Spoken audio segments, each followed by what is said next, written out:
Do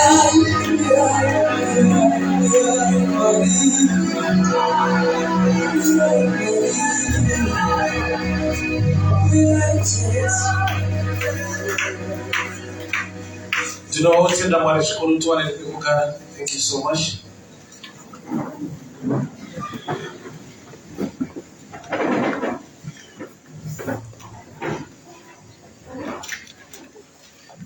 Regarding what say church in Saramabo Jeso. Amen. Regarding what say the board of elders, Utunga Milwesi Panjubuino, Varadamu, all pastors, Nambaba na minds wa yukamushirwa uyereka kwa sozo na sabu zikafundiswa baba na mai mkaziwa mstara mambo Jesu. Amen. Jana nishumiresha kwa mwari kuva book ya Ruth chapter 4 Ruth chapter 4 from verse 5. Ruth chapter 4 from verse 5. We entered on the verenge got my theme scripture, Romans 8:28, and we know that all things work together for good to them that love God, to them that are called according to his purpose. So the Ruth chapter 4 from verse 5. Then said Boaz, what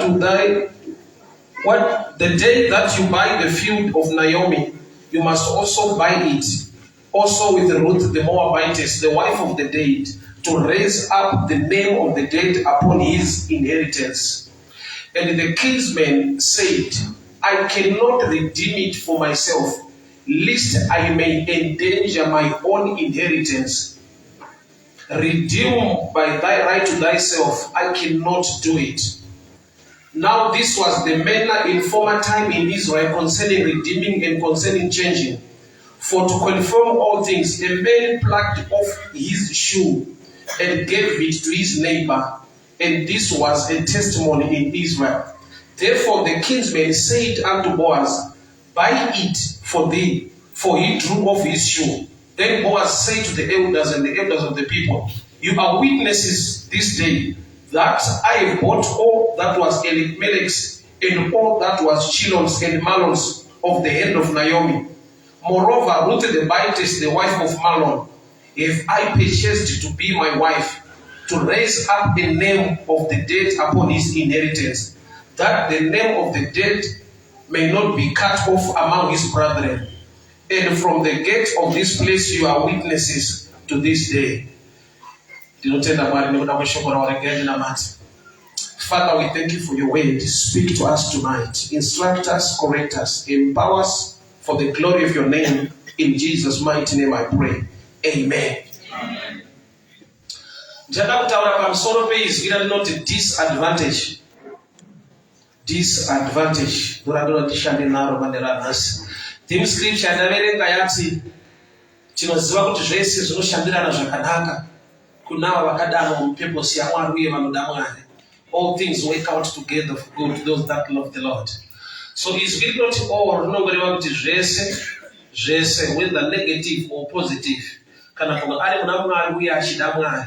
Mwari unogona kushanda nezvinhu from both sides. All things zvese kuti zviburitse purpose neplan yaMwari muupenyu hwake.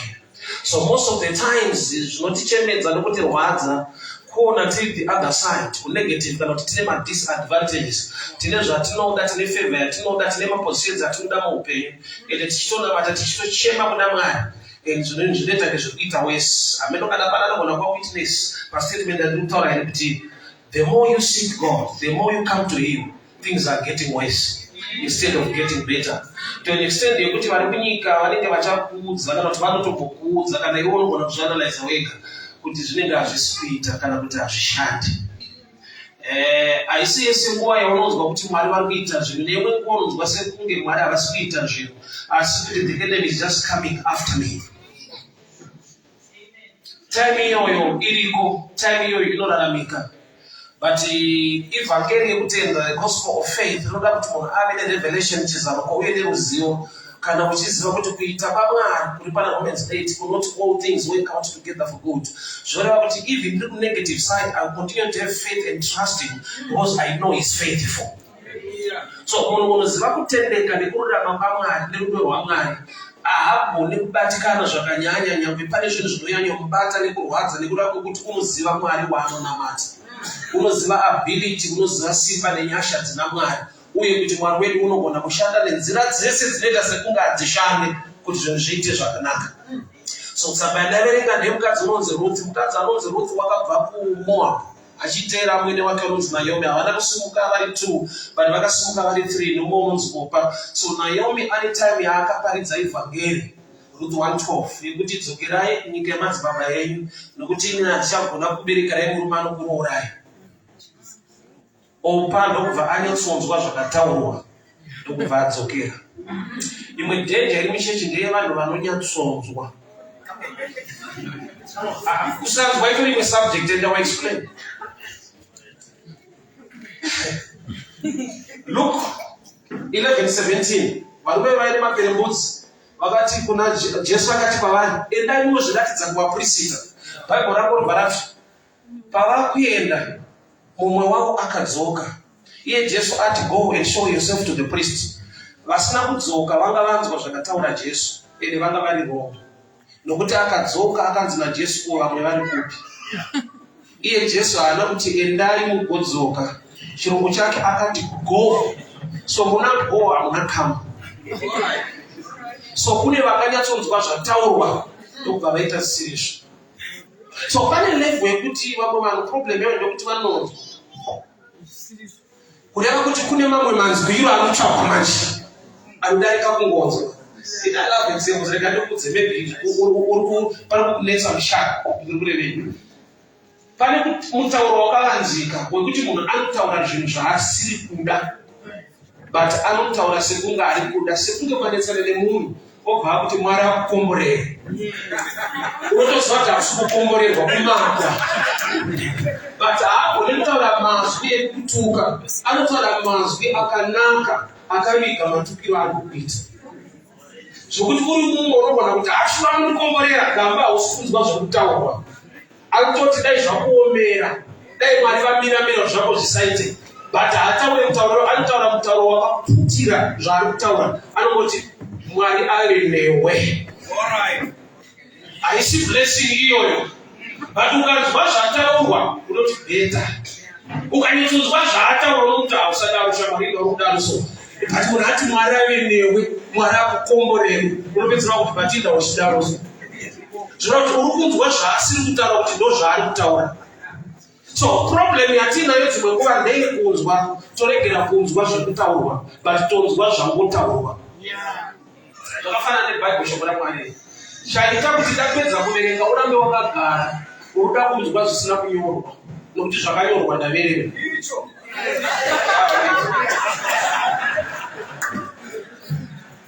So chinonzi kuparidza manje kutaura zvarigwa patsamba ndaverenga. Nokuti tsamba iyi haina kuburitsa pachena zvakaitika ndo zvandakuda kutaura.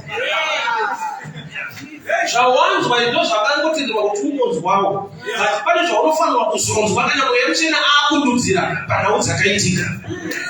Saka imwe problem yatinayo ndeyevanhu vanorinzwa.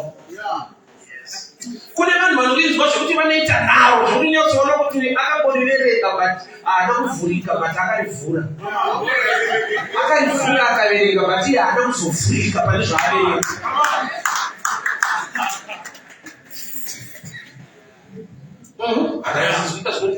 So Ruth vari kuteera amwene wake. Meseji yataurwa haiite kuti vatevere, imeseji iri genuine. Munhu achembera akura ari kuti kana ndikabereka mwana nhasi tazokura akurore nemwe mune muchitokura hazviite. Saka dzokerai. Meseji Opa akanyatsoinzwa ndokubva adzokera but kune manzwiro aRuth akaita kuti atevere vasingatevereki. Ndozvinotiseparata muchechi izvozvo. Rinoparidzwa rimwe chete manzwiro Lema nguwa mwali vanoti kuna Gideon. Tawinda vanochika vadzokere, vanochika ndokubva vadzokera. Ndokubva atayo pane time futi inofanirwa kudzokera. Endani vanhu pamvura. Vanomwa mvura. Manwiro kwete kusanwa.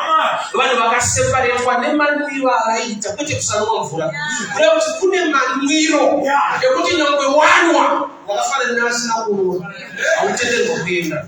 Vanhu vanoti vaimwa nemaoko vachiisa mvura pamuromo ndo vakadzikenda nawo, but vaingonwa nemuromo chete vakanzi ngavadzokere kanwiro. Vanodzorerwe iyo vanwa vainwa nemuromo bedzi. Vanoti pane picture yekuti havana focus nekuri kuendwa, havanei nekumberi kuchaendwa, vakunamirwa nezviri pano. But vanonwa vachiisa mvura mumaoko vachiisa pamuromo vane kwavari kufokasa, uye vakafanana nevatendi vanoti havataure shoko bedzi but vanoriita nekuria. So vhangeri ranzidzokerai nokuti handigoni kukuberekerai rakaita kuti mumwe atayo ndinoteera. Why? Nokuti meseji toda kuipatsanura zvakanaka. Handigoni kuberekerai murume angakuroorei nhasi kureva kuti munororeka. Yekuroreka iripo kunotaura kuti inini handikwanise but type yenyu inororeka. So kune asina kunzwa kuti potential ichiripo, nyangwe mai avasingazvigone. Saka ndokuza kudzokerai kuvanhu venyu nana mwari wenyu. Uyu ndokubva anzwa kuti aiwa mwari wavo manje ndomuda pakuti atone vanhu kudhara vainavo. Ndobva akataura shoko rekuti vanhu venyu namwari wenyu vachava vanhu. So zvinoratidza pachena kuti haasi Boaz akapfimba Ruth. Boaz akapfimba munhu akamupfimba kuspiriti naye, nokuti akatonzi vanhu venyu vachavava. Kunati aiprofita vanhu vakuti vave vake. That's why pamorwa kwaRuth panga pane vanhu 2. Hauna kuzvinzwa ndinazvoremushi. Padaviramba pane murume aregedza kuroora. Ndobva asira chimuti kuna Boaz. Kunati varume vanga varipo vaifanirwa kuroora vangani 2. Nekuda kuti munamato akati vanhu kwete munhu. Pureya ine nyaya inobata vanhu mumweya, nokuti varume vaifanirwa kuroora 2. Haisi era aiva inyaya kuti pana akapinda muspiriti akati vanhu venyu vachava vangu namwari wenyu vachava vangu. Ndobva ndakukontinya nokuti ndabva palevel yekutrustability yaamai ndakutrustability yaMwari. Kune vanhu vekuti vanotarisa chechi nekutarisa mufundisi vasingatarisi kuna Mwari wacho. Kana extent yekuti vanoti kana iye achikundikana zvinofunga zvangu azviite, kana achitadza zvangu azviite. Yet pane nguva yekuti Mwari anotokupa mufudzi asiri palevel yako but ane nyasha dzelevel yako. Ndinoda kuti valetwe nemusha. Murume akasanganika naye murenje 1 Samuel chapter 30 anga akufanenzana akapiwa chingwa naDavid. Ndiye akaratidza David waina vanhu vapisa Ziklag. Murume uyu ndiye ari kukonzera David kurecover all, but iye haana chaarecover, anga ari a kureva kuti ane information inobatsira recovery yaDavid iye asina chinhu. Saka chaakudiwa ndechekufidha pane information inochinja upenyu hwako. So Ruth message yaatevera panapa agona kupatsanura kusaka tinotororeka zvakadai so. Kune vanhu vanonzwa the other side pa every issue. Adam akazviita. Adam naEve vakabereka vana vavo vabuda mugarden. Chakaita kuti vagone kuzobereka outside the garden inayo kuti pavaitukwa vatadzira Mwari. Mwari unoti mukadzi tichawedzera marwadzo pakupona. I will increase pain in childbearing. Hata mdopa akavhunduka kuti kuna andobereka naye kutamisa munhu wake. Kurati iyo vaingogara asingazofuna kubereka vana. Akavhunduka dheri kushaurwa kuti ndichawedzera marwadzo pakupona. Unotobereka. Nekuti kune vanhu vanoti mumaproblems vanonzwa advantage. Inakawedzera wakunamata Mwari chinonzi disadvantage hachiexist. Because all things work out together for good to those that love the Lord. Disadvantage haiko. Nokuti ku disadvantage Kwakatorongwa advantage yako. Saka Mwari achitendera kuti neimwe nguva Jesu atobatwa, iye ari wamasimba ose, atoiswa pamuchinjikwa, iye aine power, atorovererwa. Why? Nekuda kuti basa rinobatwa pamuchinjikwa rine chekuitwa nekubatika kwake nyangwe iye ataipine power. Zvoti pane nguva yekuti Mwari vanomurega uchiita sekunge havana kuziva. That's why pakurosa kuti Mwari wangu mandisire. Nyamba statement iyo haireve kuti anga asiyiwa. Nekuda kwekuti kana Mwari vakaramba vainaye batika. Saka Mwari pavamusiya ndopavapindira pamisheni yaafambira. Kureva hakuna disadvantage kana wakuziva Romans 8:28. All things work out together. So your faith must grow from faith to faith. Zvinhu zvichienda wrong side, vanhu ngavashande uchikurumbidza Mwari uchinamata. Zvinhu zvichiita sekunge hazvishande, uramba uchiti Mwari makanaka. Why? Nekuda kwekuti waakuvaziva Mwari wacho kuti havashande nemuside one chete. Vanogona kutouya neikoko kuma disadvantage ikoko, ukatozoona pamberi apa kuti letova advantage. Ukatarisa murume Zakeo, advantage yake yekuti azoenda kumba naJesu yakatangira pakuti anga ari mupfupi, akatadza kuona Jesu. Kupera kwenyaya Jesu akaona Zakeo. Kunoti kana uri murefu unoona Jesu, kana uri mupfupi unozoonekwawo. Which means Zakeo anga aimuonawo Jesu ari pakati pevanhu. So kumuona nekuonekwa naye zvakasiyana. Tese president towaziva, but president vakaziva iwewe unozva kuti zvachinji. So kumuziva nekuti iye akuzive iye dzakasiyana. So advantage yaZakeo yekuti wakaenda mumuti, aendere mumuti nekuda kuti mupfupi akutadza kuona. So iyo yemupfupika ndo yakatangira kuti vagone kuzoenda naye kumba. Disadvantage haiexiste kana wane revelation yekuita kwaMwari. Romans 8:28. Mukuvengwa imomungu abvunza Joseph ndo makava neplatform yake. Zvese zvatinoti Mwari waJoseph yakatangira pakuti kumuvengesa nehama dzake. Iwe uchinamata ushato vari vachikuvengerei, unoita zvinhu zvakanaka. Unozotunudza kuexplain kuti pati vanomuvengerei. Vanokuvengera kuti ruvengo rwacho rushande zvinhu zvakakunakira. Tine vanhu vane problem nekuda kwekuti pane pavakadiwa pavakasingafanirwa kudiwa. Vari mamereja vanogona kudileta. Dambudziko rangu unodemba kudiwa kuti kuvengwa. Umereji munonge unozwisisa. Vari paunodemba kuti takazobvumirei chimunisha. Ndakangawanda.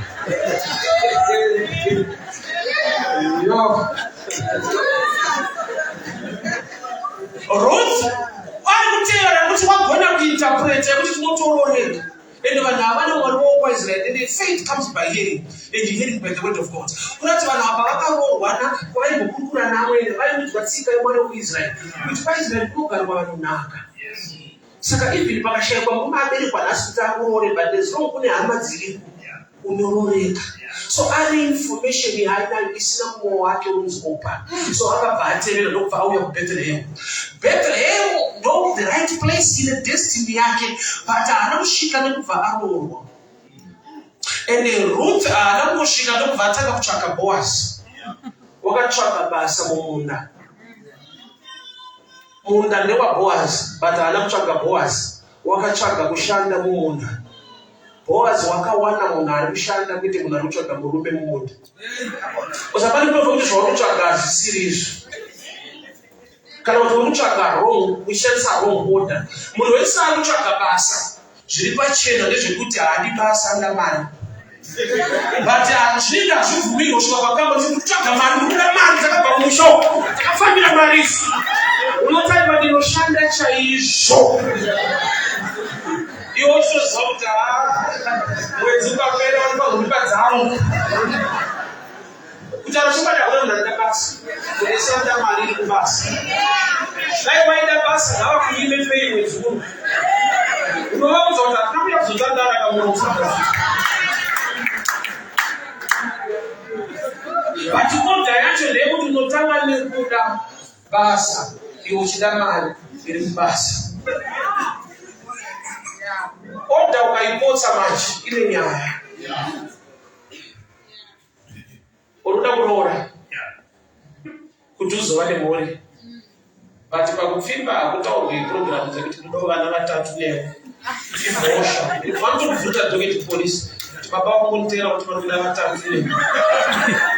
Message inotaurwa makumba. So order them to I love you. You just have to take it and be free.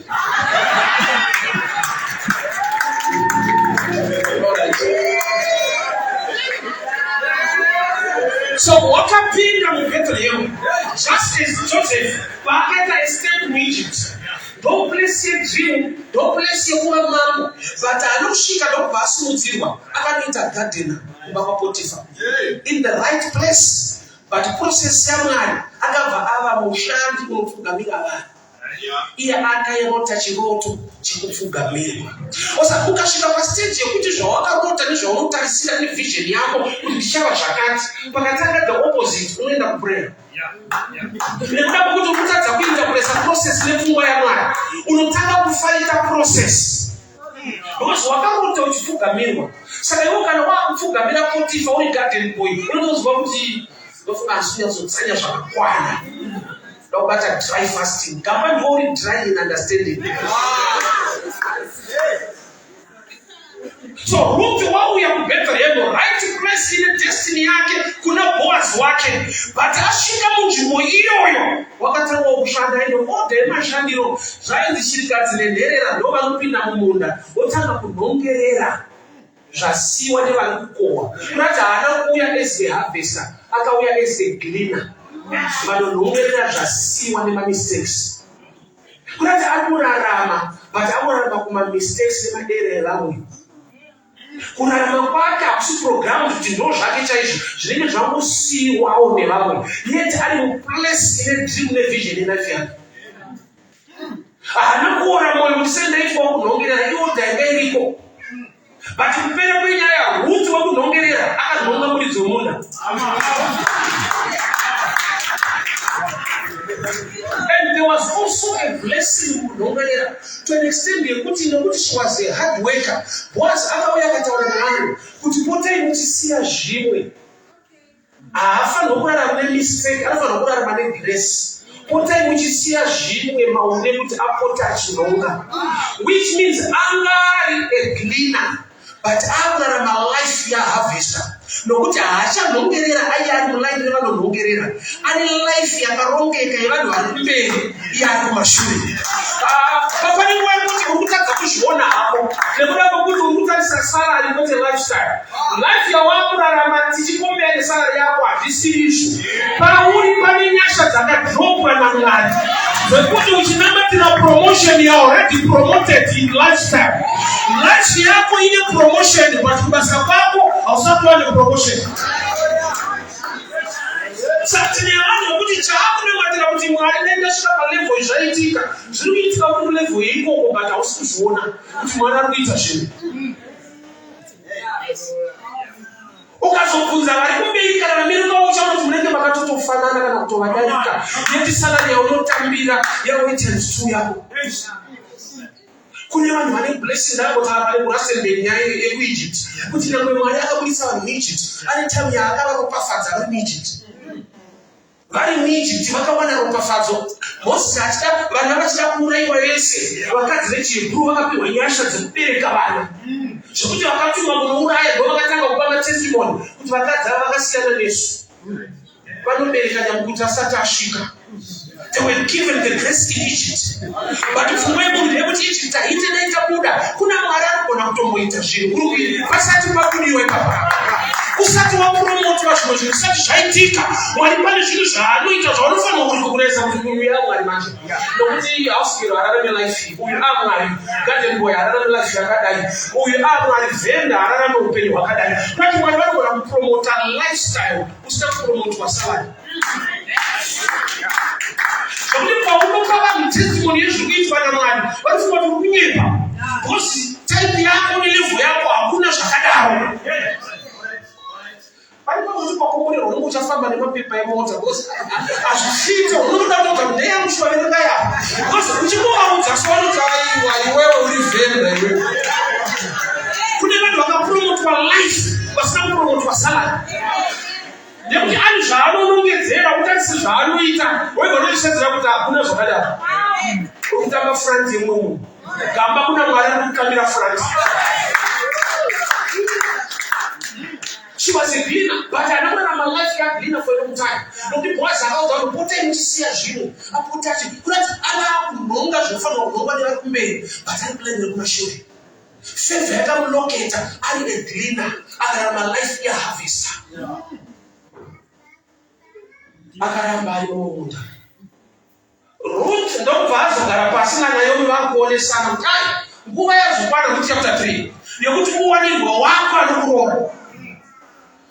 Uya akamuparidzira rekuti andigone kukuberekerai ndiye achinja akuparidzira rekuti aiwa nguva yekuti zvako zvichii yakurati pana no pakuda mashuriti emunzwa kayesi kari mukati isu tichikura tiri vapfara tichiri vakomana tiri vapfara dzamutari komana ari tichiko tichiri mukomana tiri mupara yakoza now 46 tiri sekuru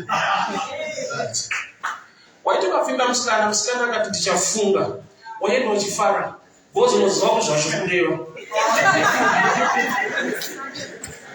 bozi kana anga asingadaifanoti kana achitonofunga urati yapasa tsoro ingowhatsapp saka waibvumirwa mukunzi aiwa kuna no anoti yes but anonzwa nevanhu vari machuwa pane kuramba vanyatsopfimba munhu achiramba so unyatsonzwa kuti aiwa horo because inature varume havadi kudiwa vanoda kuzodiwa bozi vanesa value pakuramba kwekutanga kuramba kwekutanga ndekwevalue hakusisi kuramba saka kuti zvinachizodzoka futa zvati wana anomboramba so ndo munhu manje uyakuti wasvikobva ati yes wakuvara urati vanotoda no vadiwa vavo ndizokutipa mwanasikana ukudikwa panoka panodiwa panonoresa ufungira no yongonzise utoti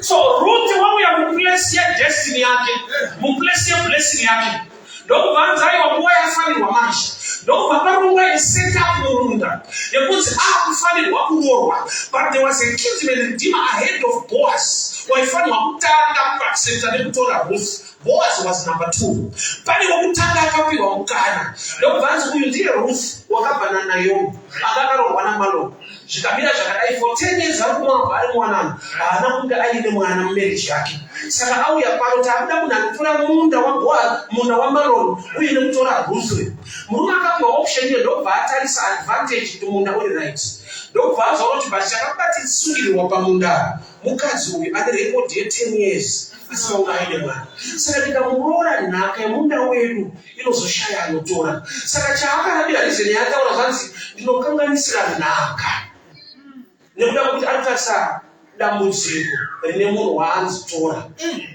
but munhu waanotora shuwa pane dambudziko riripo rikuonekwa yet kuna Boaz ataura akatodeclare kuti ukasamutora ndiripo kuti ndimutora statement iyo inotaridza dzimwe nyasha dzekuti pausingadiwe ende pane zvikonzero zvinoita kuti usadiwe mwana anokumutsira anobuda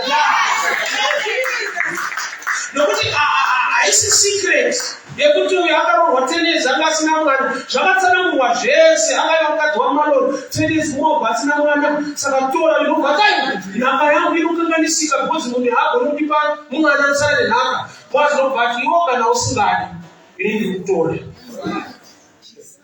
saka Ruth chinofanirwa kumuhambula ndechekuti handisi kuroorwa nokuti ndine maqualities akanaka ndiri kuroorerwa kuti anondida wacho ndiye anyanyondida akatadza kutarisa maproblems angu. That's why I'll go deeper with this revelation. Murume ari kuti handikwanise kuona kutanga zvanzi it was a tradition nekuti kana watadza unobvisa bhutsu. To me that's a picture of Moses and Moses represents law. But law payakapiwa mukana yekuti itore chechi Lawyer that I don't want to say but boys are going to present a Christ now. They are going to change the way they have problems. I don't think you need to change. Here, America, but you need to come to America. So they are going to punish favor. I can't get what I kiss. Moriano for the kind of work now, but I only listen to boy. No good is because you speak up and tell you one more stuff and no good you wanna. Let's go to the Siva, Kufunda, Una, Unesconteros, Notobatica, Runako Abana, Tembia, Urora, and Yashajete. I can't laugh, Bishop. She calls her, she won't listen. She pop. I will not be one of these right. What can you are right? I'll be to overlook your problems. Don't say that you are up, but I just can't fail. But what about the geologists? When you are saying, when you say, what comes around with some Jericho Para? Bravo, Ajisara. Not one prayer mirror when you tell with evidence. You will take a walk of family as a panel of shade Dr. Babano for the Mashita Pancho. My Bishwa. Roma Bishwa Yamro. Una Vunza. You are looking at Manunyara, which is 1 year. You are still down the road. How long are you within your table? I don't tell her. No, but not even. But she wants zeros later to stop qualified. But the children just say, Shiripo. Hey! She wants zeros to Shiripo. But Chakaika with the boys, I think you can also see that they need no Torah. I believe that's a Christ. Could you change it? She bomb it. Why didn't you know what I will see that? It didn't say Shangu no surrender. I didn't need Shangu that of the orphan who pinned the bandit. That's why songs of Solomon is Zakanaka saying Soka. Zimushan. That statement to me is very weird. Zakanaka saying Soka Zimushan. It's also got to be the Mshambat Oleke. Don't Zakanaka. Not the covering. No, you have to comment not the fix. Why? Because so Zakanaka put I wanted it. But when God is Zakanaka saying Soka. Zimushan. What did not Zapinda? Zakutora Kunaka. So Ruth and she comes zero. She tangible to Batika. But she comes very to Murambisa. No advantage number one. We will understand what a boss. You mean the Abutor hours now, the American woman. So Musabere Pakake, you have a problem with the woman. But you could not boss, you have advantage. You could Kusabere Murambisa, the Ruth American woman. I didn't want to massive was it, and no massive was an remember, I don't know what about was better at Sana. Our Sana chance as our Namunda. I didn't have it in favor, but not you lower to see.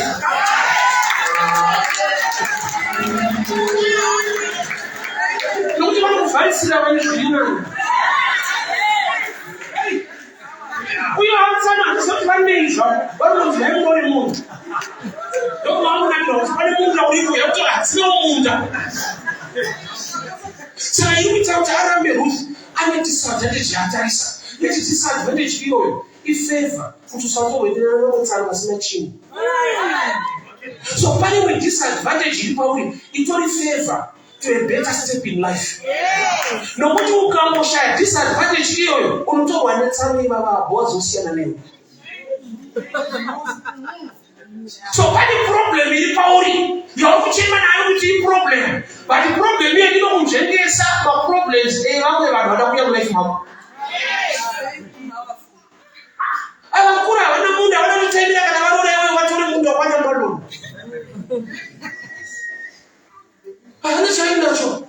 I need to do it. It will not kill it. Saturday, we will see them go at the time. We will not give up our friend. I don't know that it's you.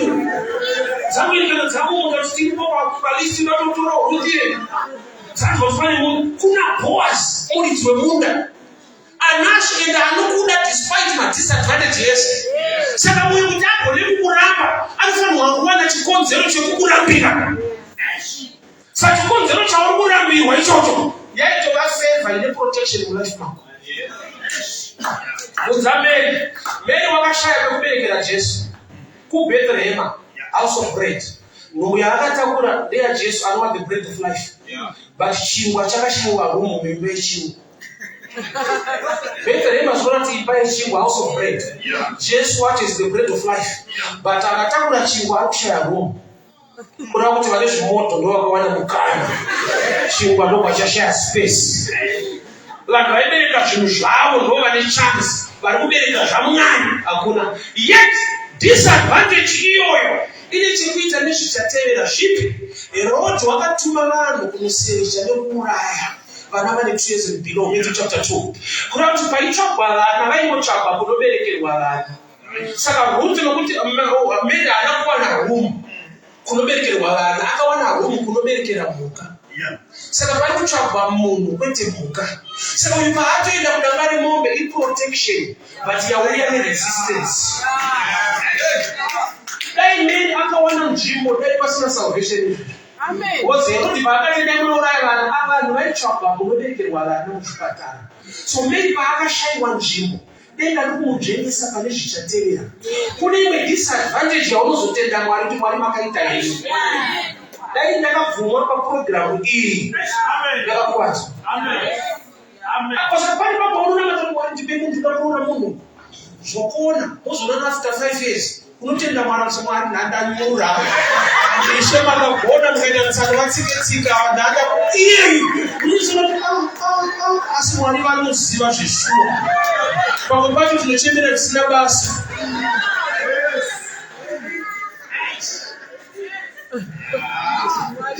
Disadvantage yako ukagona kuinterpreta nemeso emweya, you worship God uri disadvantage. Unofara ukatenda Mwari uri musaitiko. Why? Nekuda kwokuti kune zvauri kunjengeswa zvinongonjengeka bedzi nekuda kwokuti une problem iyo. Problem iyo inokunjengesa zvimwe zvinhu. Yototi avainetosiva Mwari advantage nekuda pane mamwe kuti unotoda problem ngayatouch to you kuti unjenge problem hombe. Vana veIsraeri pavakasvika paRed Sea vakavafesa a challenge, but according to God vakavafesa favor, breakthrough. Nekuti kune vari kuteera kumashure vasingagone kufaitana nevana ve 600 chariots. The best army was following people in Israel, ordinary people followed by the best chariots of Israel. So avaigona kuita stand against them. So pavakasvika paRed Sea yakatanga iri problem. Pavakacross avakapindwa vakaita wipe away vakazoona kuti imwe problem iadvantage. Kungoti tinenge titadza kuinterpreta kuti sei tafesa problem. Takafesa problem kuti maproblems anotitevera aregere kuramba achititevera. So izvi nekuti vaIjipita vanokuona muvaone zvakare munotobatsirwa neRed Sea. But the Red Sea inotanga iri problem yako yopedzisira iri favor yako. Problem yekuti ana Miriam vakazoimba vacrossa because havana revelation yekufanira kuimba vasati vacrossa, nokuti havazivi kuti pakucrossa pane zvichateera zvikaitwa wipe away. Kureva kuti iwe because wane revelation yekuziva kunaka nekurongeka kwaMwari, you live in worship God facing the challenge because you know is faithful. Haakuregi uchisangana neizvozvo asina zano neplan yekuti ugone kukunda. Saka pane nguva yekuti usaite saMiriam anozotanga kuimba vacrossa Red Sea. Wari paRed Sea tanga kurumbidza ami ichitevera ngaishandisike kuti ari kufarirei ichitatomubata. Gamba huna kubatwa iwo ndo vachabatwa. Kune favor yakaitwa Samson. Samson anga ane calling yekudhila nevaFilistia achiuraya vaFilistia, but anga ane challenge yemaziso. Pane paakaona Delila muFilistia, but akaona muFilistia akanaka, iye ane calling yekuuraya vaFilistia. Zvinhu zvese zvawakanzisiyana nazvo zvimwe zvacho zviri bho.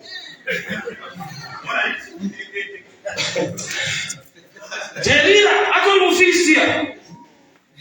Saka vaFilistia vane strategy yekuti unogona kuona chimwe chimuFilistia chiri bho. iwo kadzura ya Filistia bali ni chimwe cha wanusura wakabata si Filistia cha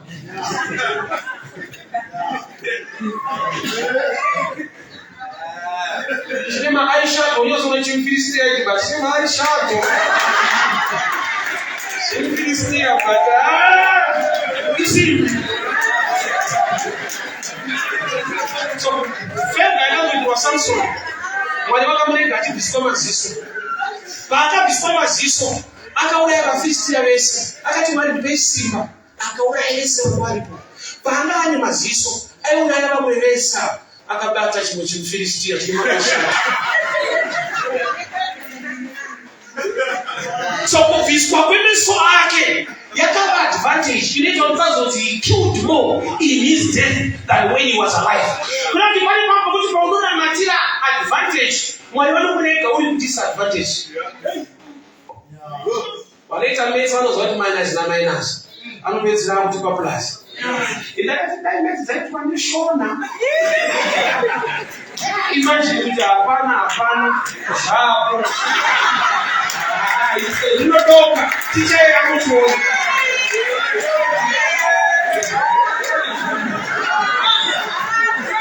ma disadvantage yegreiva ogoni vatisenu zvaraisi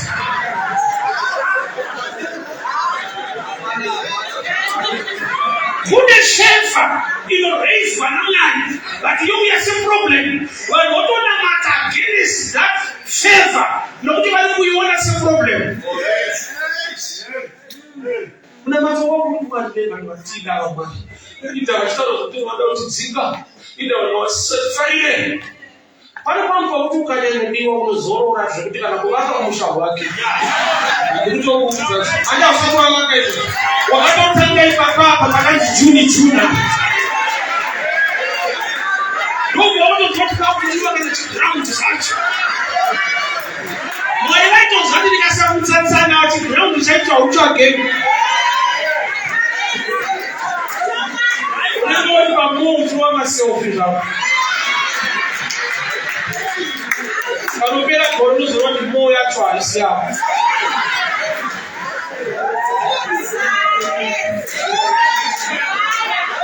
kune disadvantage zvati mambo Augustus Luke chapter 2 mambo Augustus ndiyati munhu wese ngaabve pano aende kuusha kwake.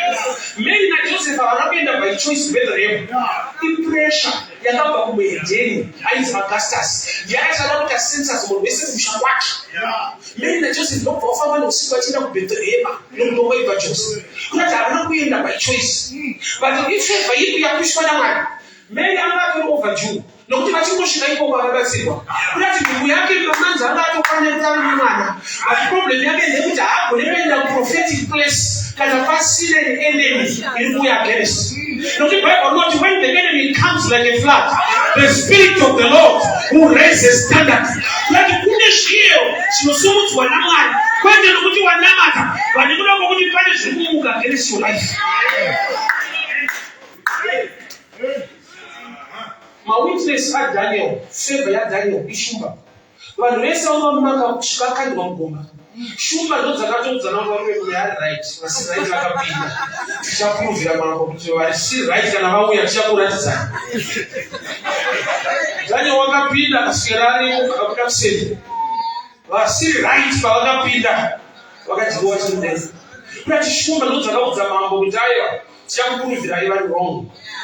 Ita important vachinja kupinda muno kagemuke kuchinjana hakuna kumira na Daniel kunze kweso shumba ndo dzakaudza kuti aiwa tsanura raita why God Daniel une zvaaita kuti ari panzara Bible noti wakapiwa nguva yekudyawo zvakanaka muparasi mamama ndokubasa kuti rati mavheji ndokutanga kutsanya ende shumba inodya nyama idye mavheji.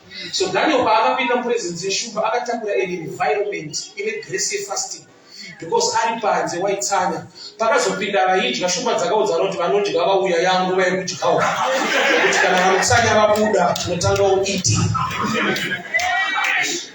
so pane grace dziri pauri dzinokonzera atmosphere environment yaunosvika. Boazi haasiriwo kutanga kufanirwa kutora Ruth akatomira kumashure kune mukuru apiwa mukana kuti tora iwewe but kana watadza ndiripo uyu ndobva vaku naka inofa because haana mwana 10 years haana maloni but saka umungwarire munhu but unomunzwa Boaz achiti kana wasiya totora and Boaz paakatora Ruth ndokubva ava nemwana but Boaz ane potential yekuchinja disadvantage iri muna Ruth kuti ave neadvantage but Ruth ari pakati pekuti haasiye anoramba ndiye anofanirwa kuramba ende kuramba muBethlehem kunobohwa especially wakabhororwa kwaitwa munhu wonzitora yobva aramba futi unenge wanga arambwa manje akumana pandiri kuBethlehem wanzi kusa kune zvinhu zvinoramba uina mwari una mwari kune zvinoramba kwete nekuti mwari vakundikana but vari kuti ubatsira iwewe nokuti ukasaramba ipapo unoenda nezvisizvi pane paunodzingwa pazvinhu zvaunonamata kuti mwari vanedzingirei nyamba munhu anofunga ramangwana asi mwari unoziva ramangwana edauripiti munhu anofunga ramangwana asi mwari anoziva ramangwana saka unokuti ukufunga ramangwana kuti kana tinaningiso tikaruka zviri kutozodaiso mwari anoziva ramangwana oona kuti hazvirambe zvakadai mazuva ese ndozvaukuona nhasi Lot akapiwa mukana abva pana Abraham Genesis 13 sarudza kwekuenda ndokubva aona kwakasvibira ndokubva aenda anoziva kuti kwakasvibira isaine kunonaya mvura anoziva kuti zvichachinja nokuchazongori naye imoto aenda ikoko kunazosvika nguva yekuti mvura yagomira zvazvimoto akabuda achimhanya ari bachura propati yese asisina chamubvisa pana Abraham kuwanda kwemombe but kuwanda kwemombe ndokubva atarisa mafuro ndokutadza kutarisa mwari wacho as a believer hatina philosophy dzevanhu vekunyika kuti don't look for green pastures. The Lord is my shepherd. He leads me. I see to look for green pastures. I look for the shepherd who takes me to the right place. Not actually green today, I not actually green tomorrow. Tasara, number 3. God will bless you. As not people can understand. Blessing yako ile chepita ni nzvimbo mwari anoda kuti uve ya unoda kuti uve. Blessing yako ile chepita ni nzvimbo mwari anoda. Saka Genesis 26 anofuna Isaac usaenda kuIjipti kuenda vanhu. Stay there in Gerar. Yes, there was famine, which means I see good advice, see God's advice. Good advice kana mune famine unoenda kuri nani? God's advice ndeyekuti stay there. Zviri paakasara vanotomutitsana kupinda musara zvichakoma so muri kusarei pano ufunge kune vanhu vakasara kumusha vaachibva zvinhu hatisi kuti kuya kunoko wakaipa but unoona wakatiza paiva nemari yako ukaenda pane shoma. Why? Because wangoona ndouri kuenda vamwe magreen pastures are right, but Psalms 23 ndaibatsire the Lord is my shepherd. Kurati I behave sheep iri kulidwa nashepherd. Kwete kuti inini ndinoda kuita basa rekutsvaga magreen pastures. He leads me to the pastures. So the leadership of Holy Spirit ikashaikwa munhu anoshanda necommon sense. Common sense manje ine disadvantage. Kuri right nhasi unogona kusaramba kuri right kuti mangwani. Kuna anoenda murufu hwake aisiya kune upenyu hwake. Lot wakapiwa opportunity akatarisa akaona kuti kwakasvibira ndokubva aenda ndokubva azotevera akuita nyaya iko hapasina chiri kubuda but akambona kuri green. Kutungamirwa namweya mutsvene kunokosha. Kana tisinamata mwari ngaave mutungamiri weupenyu hwedu. The Lord must be my shepherd. Problem ina shepherd ndeyekuti haangwengoendesa kumafuro chete zvanzi ane tsvimbo yake. Kwete kurova zvimwe zvinhu kumborova iwewe. Iwe unoda mafuro kurohwa hudi. Sometimes kunga is not enough. Ufuka pandakafoira kuti ndaida kupasa ne. Usako ndaida kufoira ndaida kupasa. Ndakafoira. Ndofanira kuti kunga is not enough. Kungoda chete unoda kupasa. It's not enough. Unofoira uchida. Dzinenge hasha isipawa unorohwa wakatsamuka. Ufana kutoka wini simba racho kukumbuka mtuzo ina fight. Kama kwa tunungu mambo mroa. Amuna mroa. Toka ndugu sana bataka sikukuta bataka wewe kama. Taiwa na boresi liko. Na wapi watabe mtimo challenge so. Aisha zinamuti. Wozo na ndio hapo mzao.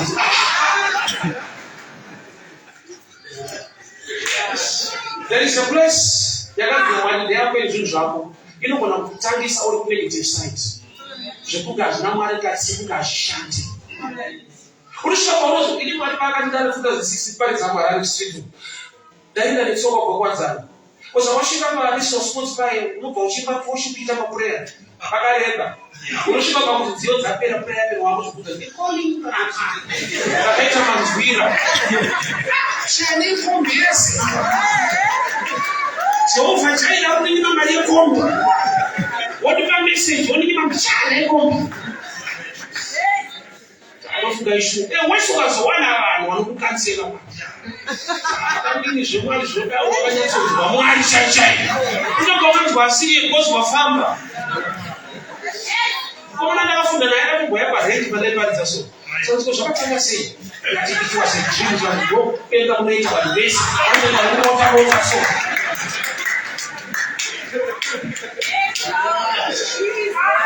When you know that God is sense.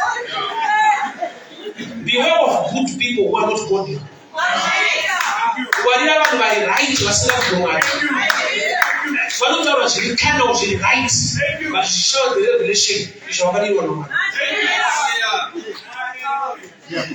That's why Joseph general was akafunga zabuti kana wakuda utone na mambo dikude shaida kubuda understand kwa mambo again dream kai wana but general mwaza so utaka kufunga freedom not position saka mwana wake to murumo alukangana for 2 years mambo baka zorota undo barangalizwa ndokudza mambo kune munhu wataka siya kujero akayapandira hope dzenu zvoera kuti Joseph pawakakanganwikwa ndoenda advantage yavo nokuti dai wakarangarirwa ainotaura namambo wobuda mambo asati arota waigona kuita free and useless but mwari aida kuti uve free and useful so pane pamwe pakuti urimo mujeri macho but mambo vacharota chete kogoita kuti uri kungobuda vasati varota wongofarira kuti chikuru kufema chero tabuda Akanya kuti chikuru kufema ite pane ngamuna femera ngoro kufemereka asi life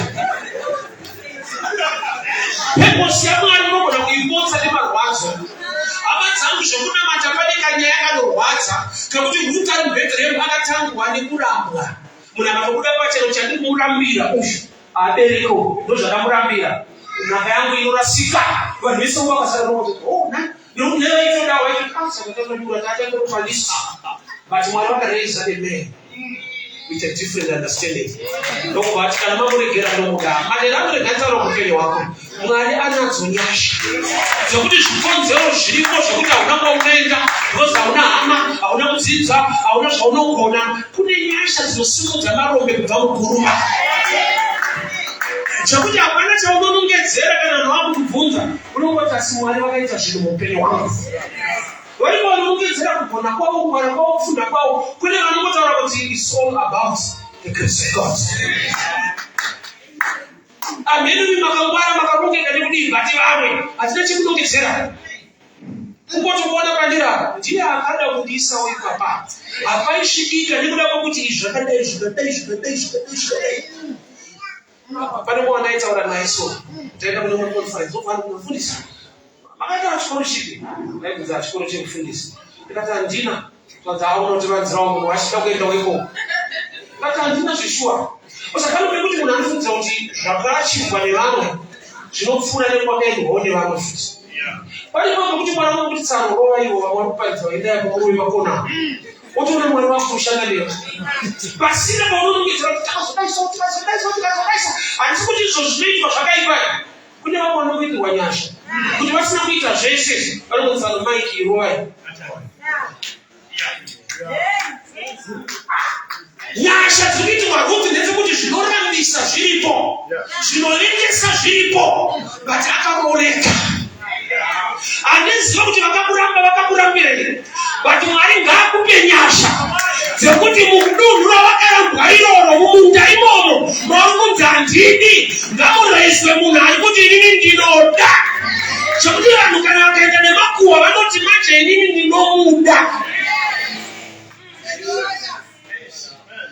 Kuti vanhu vene verweseso utaura madisadvantage akazopenya kapisa nhumbi akati mudeso itsotsanozideso wonzwa munhu wake kudzi akatofa zvake akabashida munhu wake.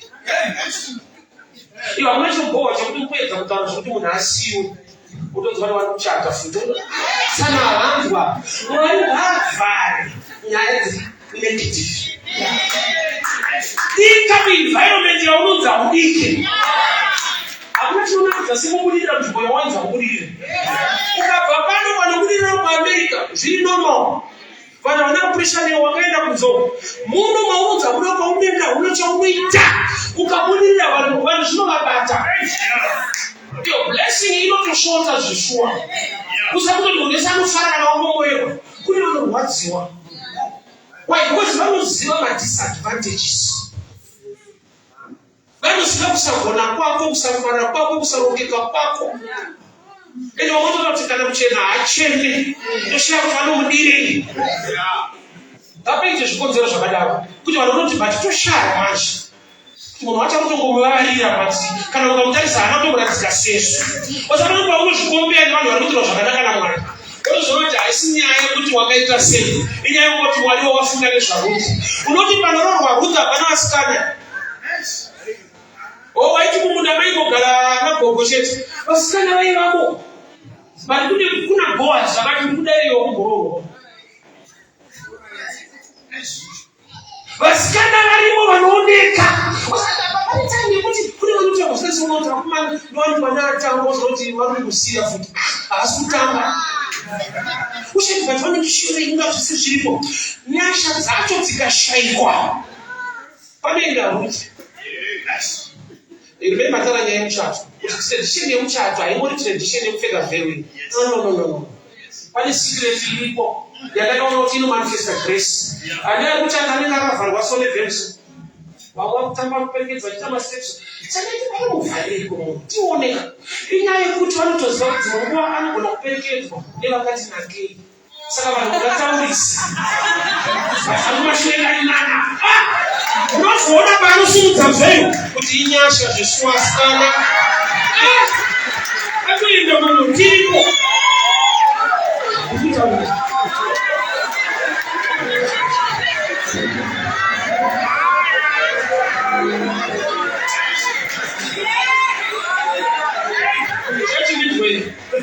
Hakuna sina disadvantage. But usase focus pa disadvantage. Atoenda kubizusu tinozive tinogonei. Kana wakaziva Mwari unoenda kule. Mwari wakatenda ndotsika yake yekuti pakashoreka ipapa ndopane kukudzwa kwake kwese. Mwari akatanga zvinhu zvakanaka. Genesis 1 inoronza kuti Mwari anoda kutanga kana pasina shape. Kana pasina form. By void. In the beginning, by the darkness. Nyika isina kana shape. And God begin. Kuna kuti izvo zvauzvinatisa kutanga kwa Mwari mulife mako. Wakatenda ndotsika yake ndombiri yake. Yekuti anoda kutakura Moses. And a disadvantage pakutaura. Omuti you have now become my speaker. Dai ndi choice yevanhu Moses qualified taure mushi. Asi Mwari vakatenda. Why? Because Red Sea haidi grammar. Inogoda kudhara netsvimbo yake kuti vanhu vacross. Hakuna sina disadvantage. Problem yako ndeyekuti ndopane focus yako. Ndo atoma prayer lines ako. Mwari nekuda kuproblem iyi, ichaita kuti problem iyi, ichaita kuti dambudziko iri. Imboona nguva yekurumbidza Mwari. Dambudziko iroro. Uone kuti Mwari havashande naro here saRomans 8:28. Ndopa vanochinja ikava advantage. Paulo waenda kuDamascus kunoita zvisizvo. Akarohwa nechirinzi akawira pasi. Haana kutorwa kumba. Akanzi ramba uchienda wakunoita chaizvo. Unatoredi wagara utori mutrek. Iri wrong iyoyo, iri right direction. Unongoda new message direction iyo. Ndaitaura paCapital Radio last week. Ndichiti indakadiscover kuti ndimutauri. Iribasa sana ndo moyo calling sana kuna mata. Why was that taurus? Taurus makamba nje kuti unese wazo complain. Ndo office zimauta konzi kwa nchi na utawasiri mkatu. Ndio nasi wakadona uzo hapo si wako kutauri basi. There is a blessing in you. Usafocus in the negative. Rejection hiyo inicho kunyitalisha kurongwa na mwali. Pamwe bacho utasema na mimi kusaidiwa. Kutuzo nyazodiwa na shakakunakira. Pamwe bacho usasema na mimi kusakabushirwa. Why kutuzo kabushirwa munjimwe ile chakanakira upenyu wako. Thank you. Kuna mataka zibwa basa nikachemba nikasheza kuweka committee. Kama natimbile hiyo kuweka committee kanitsingira futi. After about 6 months, the guys was challenging again by saying, "Come on, I said I should not show up jail. I'm just in the shade. We are told one of the savage jail in this abas." Then I didn't go to the park. Because when you have to do this, when you find out the disadvantage, they are shaywa. Then you tight. Kuko kudiwa diwa so ilichika. Usakufanya kudiwa kwa mbacho unadiwa nenda mtibora. Unadiwa kutuende mproblem. Unofaliwa kutuzwapo saite mushi. Enemy yangu hili program ya mwani. But ya na result ni yangu ndi disadvantage. I'll praise and worship God. Ndio kumbe simgezi kama hizi. Una mato wako ni wako manena nasi. Ndio kupita wani. Tibaba kubizende ndiri kuzaji disadvantage koko. Munozoza mubita nokutima katendeka. Munenyasha na upendo wangu aiwa abushanduke ndinwa sulu nasi na mangwana. Munyesha karusha makarunga shakani nake. Ndinobona kusasisisa. Ndinobona kuona disadvantage. But nazo zisiwa kuti kuna mwali wa Ruth kuti mukuramba ibomo. Ndikufa kwenda kuna boss. Mukusagamu chimba muzimeli awani kuberekera mwana. Ndikuchikitwa mwana notipanya wasada kura mwana. You are outside Bible, you are still on God's side. You are going somewhere, the fame of the Lord is upon your life. You are able to continue to worship and thank Him. Let us begin to pray. Father, we thank you for your word. We thank you for your grace. We thank you for your favor. All things work out together for good. Jese mwanangu shino shadirana. Zebuna kukuti munyasha na upenyu wenu. Baba ninotaura nyasha, ninotaura kutendeka kwenu. Kumanifeste mupenyu wamwena sikana. Chimanifeste mupenyu wamwena komana. Chino waza chichirema. Ajushite pa destiny yake. Munyinga yasi kadiwe kana kukamushirwa. Baba sabasi kasimuziwe pano lengwa. Asimokuti uno na matamari wakatendeka. Wanaleni ngawa ni wenyasha.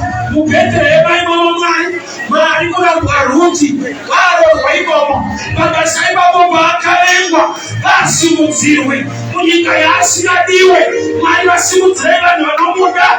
Wamunyika yasi nakamuchiwe upenda nukona kukamuchira upeni wake in the name that is above every name, in the mighty name of Jesus. Amen. Father, I decree and I declare, for you are the same yesterday, today, forever. I never disadvantages.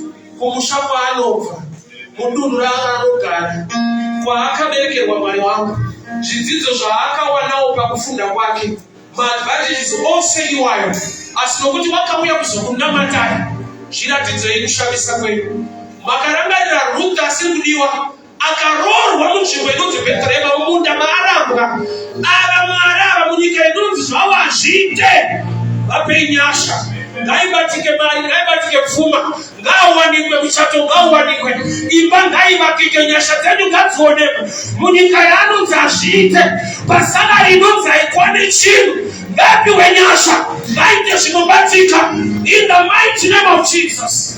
Amen and amen. God bless you. While I'm in the nyasha, thank you so much.